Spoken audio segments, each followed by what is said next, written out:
Alright, we have another new chapter of Kaiji. The banking arc continues. They had some setbacks, both Kaiji and Mario. Kaiji even worse, being sweet-talked into making a fixed-term deposit account where they can't get the money back out.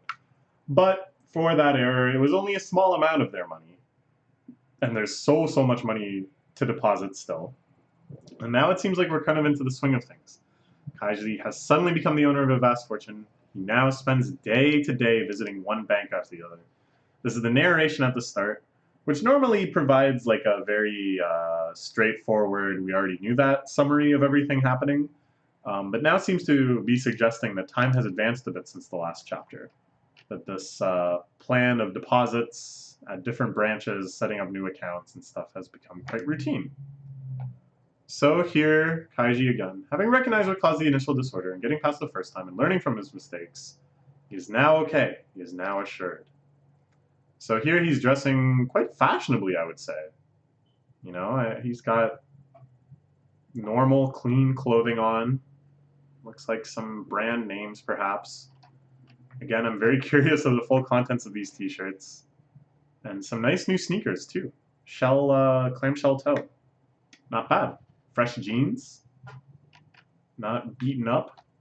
This is probably the nicest we've ever seen Kaiji dressed. The second time and the third time and so on. Not only just Kaiji, Chang and Mario also no longer had to feel nervous about it.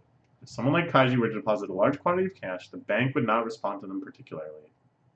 In other words, they understood now that the bank would not bother to report them to police. Thinking carefully about it, or rather without even needing to think about it, that was an obvious conclusion. Yeah. In the end, I think they were a little too paranoid about this whole aspect of the plan. And it makes sense. They were intensely paranoid about everything. And many times the sharpness of Kaiji's wariness has saved him. But here, he just needs to think a little more in terms of sloppiness. You know, what does the bank care? Why would they go to that effort? They just want to get the money in, right? They're happy that you're making a deposit. They're happy that a wealthy person is opening an account with their chain. They don't want to cause a big fuss. They don't want to offend you as a customer. Like, what if they call the cops and the person is perfectly innocent? They're certainly not going to be a customer of you again after you called the cops on them and harassed them. Yeah. Even if Kaiji's money really was gained from some sort of criminal activity, and here we see again Fukumoto heroin, the bank would have no way of knowing that at the very place and time, in which case, as long as there's no discrepancies and their identity papers and the procedures were carried out in the prescribed manner, the bank would have no choice but to peacefully accept the money. In the end, once all is said and done, even if it were discovered that the money was in fact related to a crime, the bank itself would not be linked as associated with it. They would not be persecuted as accomplices to the crime. This meant there was zero risk for the bank, and with zero risk, they would obviously accept it. Right. At the same time, though, it looks like they're sticking to their small amounts plan. That they know this has some sort of limit. That, you know, even if it's a crime, they're suspicious that it's crime, but it's only on the order of 10 million yen. Is that such a big deal? Is that really a big deal to anyone? Is this ever going to create a big fuss? But if it's on the order of 100 million yen, on the order of 1 billion yen, then it's like, oh boy, this is some sort of major incident that has resulted in this money being freed up and given to this odd, destitute man. We maybe have like a moral obligation to do something about this, to look into this. Clearly some great wrong was committed. And even if the bank itself could never be liable for that great wrong, it's just like people's heroic sense of justice that, I don't know. At any rate, it seems like they're sticking with the small amounts. Problem would be the other way around. The opposite scenario would be problematic for them. Reject the opening deposit outright, just because a suspicious person with suspicious money. Nothing to be wrong at all with that money. Nothing but worsen their image with the depositor. The bank would lose out on a perfectly acceptable, high-quality investment. Foreigner would even be more than a problem. It is an act of discrimination against them. All these hypotheticals are great. Outraged Kaiji, outraged Chang, and of course, outraged Mario, kicking and screaming in his Kazuya suit. I love it, I love it, I love it. Yes, that's right. That's a big risk. I didn't even think about that. If for the bank to say no, for whatever reason, for the bank to get the police involved, that's a huge PR crisis. They'd really be better to just leave well enough alone. Kaiji Group is now able to go without issue to turn their cash into passbooks safely and soundly, proceed with their mission in security. This time the city had 11 different banks, who've gone around to each one by one, and their second go around. So increasing their deposits slightly, trading for 20 million each trip. Further, surmise that the outfits they used when making their first deposits that actually made them stand out more than they hoped. Just ordinary, unremarkable clothes from the next time on. Strange to need to come up with a story or background to deposit the money in the first place. Yeah. They don't look at anything. Yeah. When the money's going in, who cares? Kaiji, don't smoke in the bank. Come on. Isn't that rude? Come on. Well, I guess it's allowed. It's Japan. You can smoke anywhere in Japan. And there is an ashtray right next to him. But come on. What? Since when are you smoking anyways? I guess you can afford cigarettes now. Starting to look cool now. Yeah, he does. Goddamn, he's starting to look cool. I mean, I don't condone smoking. It's a disgusting habit. You waste so much money and so much of your health. It drains away your health in every quality of life. And just for nothing. For nothing. To get addicted to a shitty drug. But goddamn, Kaiji looks cool. Doesn't Kaiji look cool? Yeah, I think Kaiji looks cool. Just a single short month ago, he was someone who was just losing 2,000 yen paying pachinko.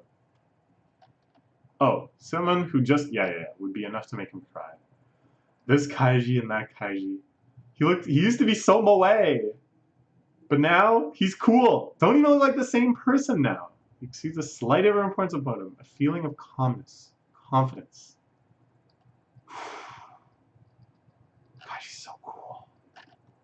Cool Kaiji arc. Oh, the Kaiji of my dreams.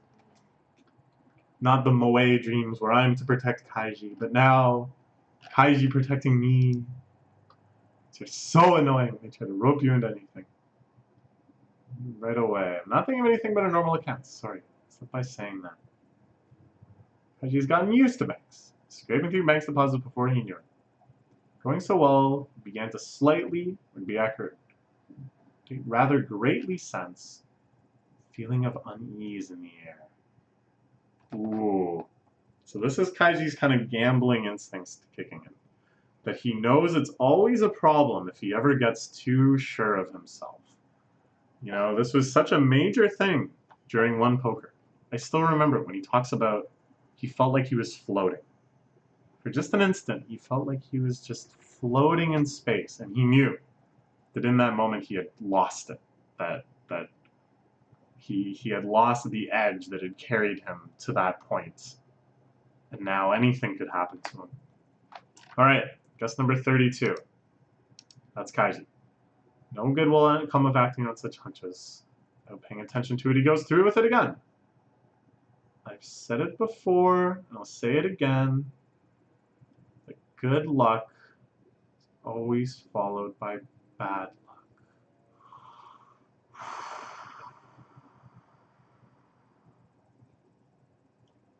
I think it's this guy next to him.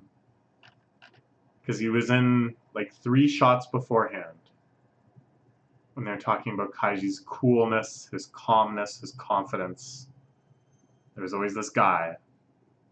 I think it's a Tei-ai man. I think it's a Tei-ai man that recognized Kaiji. Kaiji wasn't wary of it all, but he recognized Kaiji. He's been kind of scoping him out. And now he's right at the counter next to him. He's going to see Kaiji take out the cash. The cash he's been looking for this whole time. The cash that his entire career can be made by recovering. Now I love this. That the narrator is saying, I've said it before and I'll say it again. Like, it's true. It's true. This has been said many times throughout Kaiji and in many other Fukumoto series. Proverbs of this nature. Proverbs? Proverbs. Proverbs? Yeah, proverbs. The good luck is always followed by bad luck. Oh, Kaiji, what have you done? Oh, I'm so scared. Yeah, it's this guy. It's this guy. He might not even be a Tei man. He could just be some other thug, some criminal, someone who decides, obviously this man is Mr. Bunnybanks. It would be good of me to follow him wherever he's going and take what's left. First deposit is 20 million. That kid, yeah. I smell a new antagonist. Kidding me. Ooh. You see? You see? They're framing it. That this guy is kind of where Kaiji used to be. That this guy has only thousands of yen to his name. Is the type of person to cry if he had lost this measly 2,000 yen that he's depositing in pachinko. The type of person that was Kaiji just months ago. And now, seeing this cool Kaiji tossing 20 million into a new account as if it was just a matter of course. What burns up with him? Shame, envy, anger. Oh, Kaiji. Kaiji. You're in trouble. This world is messed up. It's not right. This kid who just screams like he spends all his time with hedonism and debauchery has 20 million yen to save away. Kaiji is being seen right through. Yeah. Some form of identification on you at the moment. Driver's license. Sure. It spills out. Tei. That's Tei. It's his Tei employee pass. Oh no.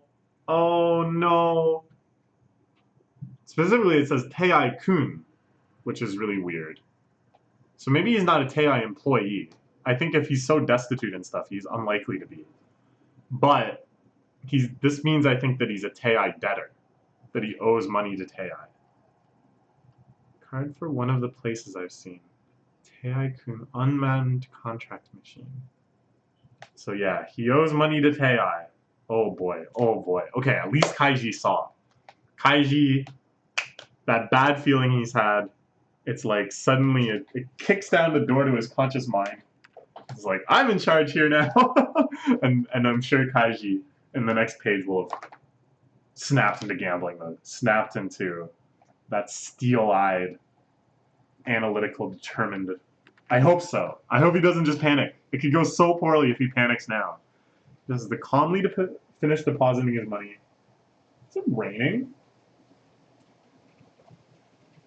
Oh my god, it's just pouring. Wow. Kaiji, even the weather is against you. It's the pathetic fallacy. The rain has come as your misfortune did. This old guy took a loan in a shady place like that. They made a deposit in a new account too. Sorry about that. Interesting. So Kaiji doesn't immediately panic. My thought is that Tei has contacted all of its debtors, even people who just took out loans from these machines, and has given them Kaiji's picture, Kaiji's description, said, there's tons of money in it for you, your debt will be forgiven and then some, if you can provide us with information that leads to the capture of this man. That to me is what Tei probably did, right? Like, I feel like that's quite likely. So that Kaiji should be afraid of anyone that has any sort of affiliation with Tei. No? But...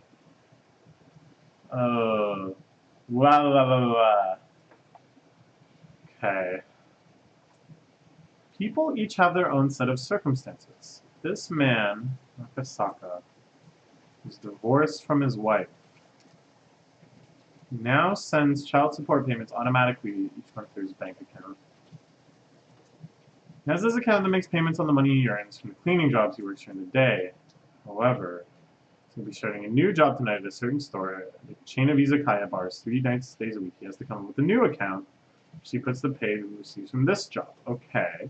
Just deposit units in the same account, apartments, ex-wife, so the sex on the account. I see. Basically trying to hide away a bit of money from his ex-wife. He Wow, it's really raining. So this new account is to kind of circumvent his child support payments going up. His wife seeing these sorts of things. Nice, nice. A little digest of this guy's life. Seeing him at some pretty low points. But I don't know. The fervor with which he serves at the izakaya place, this kind of silent determinism and determination in the cleaning place, it's a sympathetic portrayal in its own way. And his ex-wife, yeah, yeah. Demanding more. In order to avoid that, opening a new account was urgent business. This is so Fukumoto-esque to come up with this whole backstory, just to motivate this character to explain exactly what he's doing there at the bank. Although I think the details of this are probably never going to be relevant. The point is, he's desperate for money. He's maybe in debt. It's a pretty stingy thing to do, sure. But still very normal. Just about anyone would do the same thing in his shoes. What the heck? Now Kaiji sees something even stranger, something that I can't explain at all. A folded up picture of Chairman Kyoto, the head of Tei. I only see half, but that face that screams high status is probably... Okay, so this is like a flyer for Tei that he had picked up before. The chairman on it. It's pretty hilarious. Sure, sure. Small monthly payments will build up your future bit by bit. Build up your future. The only thing building up is the money you get for your future, you human loan sharks. And he thinks of them all smiling so gallantly, these Tei executives. Oh, it's our boy Tonegawa. I love you, Tonegawa. Oh, Tonegawa. Even though you're affiliated with such a shady company, you're such a good person deep down, I think. Maybe, kind of, or at least in a way that I'm happy with. It's still always about money, money, and more money. What a disgrace of an old man. Makes me want to crush every last one of these despicable creditors. Ah, he was about to return. This is it. This is the back. On the back of the flyer, I think they list Tei's most wanted debtors. Tei's repayment encouraging flyer that he had picked up without any particular forethought in mind. It was when he saw the flyer's backside. He was hit all at once. Kaiji, come on. Get out of panic mode. You gotta do this really properly. Because I think his picture is on the back with shivers down his spine. Manhunt ongoing. These guys are bad people, heinous, debt evaders. Call us for details on the reward money. These guys have skimped out on 2.4 billion yen of debt. Ito Kaiji, Mario, Chang. One or all of them on the base are on the prowl. Track them down. Oh boy. Kaiji suddenly thrust into an extremely precarious situation. He doesn't know, has this guy recognized him yet? He doesn't know how closely has this guy studied the back of this flyer. He had it folded the other way out, which kind of suggests that he probably wasn't looking at that side as much, necessarily. But, I mean, if he hasn't seen it, has he seen it? Kaiji basically has to gamble that he hasn't. He might as well act as if the guy hasn't seen the back of the flyer and recognized Kaiji. Because if he has, it's already too late to do anything, right? Like, it's already game over, kind of. So he has to first try to get out of the situation where the guy doesn't look at the back of the flyer. Then he needs to just exit the bank and really try to shake him. There's no way he can go straight back to the RV. He has to assume that he's being followed. You have to really assume the worst case scenario in this situation. I don't know. Oh, my mind is racing. It's such a nightmare scenario. What a wonderful way this is depicted, too. Just the turning over of the page and seeing this flyer, which has so much of the Tei corporate personality bound up in it. The Tei, you know, for all of its ruthlessness and seriousness, is always so goofy in the way it presents itself. Tei sent this out to everyone with debts, for real. That's what I thought. Alright, Kaiji. What are you gonna do? What are you gonna do? Tei certainly isn't giving up. Alright, a thrilling chapter. Things have just gone from great to bad. Usually it's bad to worse in Kaiji. Usually we're just going bad to worse. But now... Alright, how's he gonna get out of this one? Alright. We'll find out. We'll find out with the next chapter. Thanks as always to Fukumoto Crazy. I can't wait to see what happens next. Alright, bye-bye for now.